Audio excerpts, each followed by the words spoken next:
तो 3 जातियों को मैं नाम ले रहा हूं बड़ी जिम्मेदारी से, अहिर, कुर्मी, कोयरी।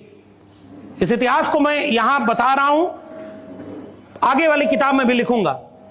इन तीनों जातियों में एक चेतना आई कि हम अपने समाज को जागरूक करेंगे, तो जनेऊ पहनने के लिए उन्होंने कहा कि हम जनेऊ पहनेंगे।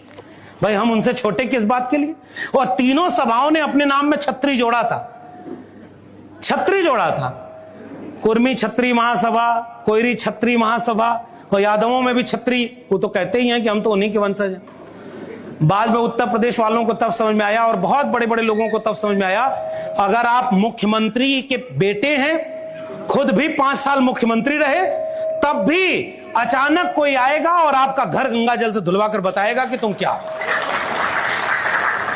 अगर आप मंदिर जाओगे तो भी धुलवा करके बताएगा कि तुम उनकी नजर में क्या।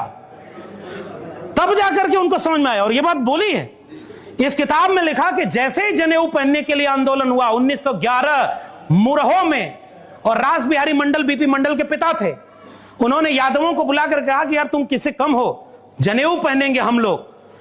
4-5 तरफ से घेर करके हजारों की भीड़ आई और आकर के हमला करके बताई कि जनेऊ पहनने का अधिकार तुम्हारा है ही नहीं, तुम्हारी हिम्मत कैसे हुई कि तुम जनेऊ पहन सकते हो। और 80 लोग ऑफिशियल रिकॉर्ड में इस किताब में है कि मारे गए थे केवल इस गुनाह में कि उन्होंने जनेऊ पहन लिया था।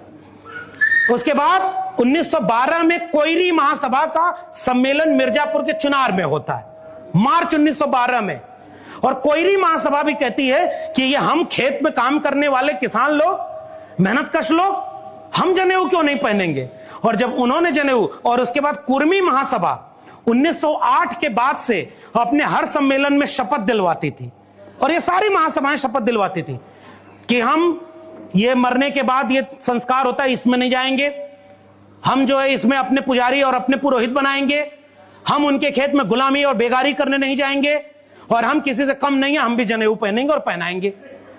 सबके ऊपर हमला हुआ था, मारे गए थे लोग। पुराने लोग जो इतिहास जानते हैं, रमाकांत ठाकुर जी बैठे हुए हैं और इन्होंने बहुत शानदार अध्ययन इस पर किया हुआ है। 100 साल बाद जब मैं सोचता हूं तो कहता हूं क्या बदला। आज वही तीनों जातियां, उन्होंने भी कुछ तो गलतियां की,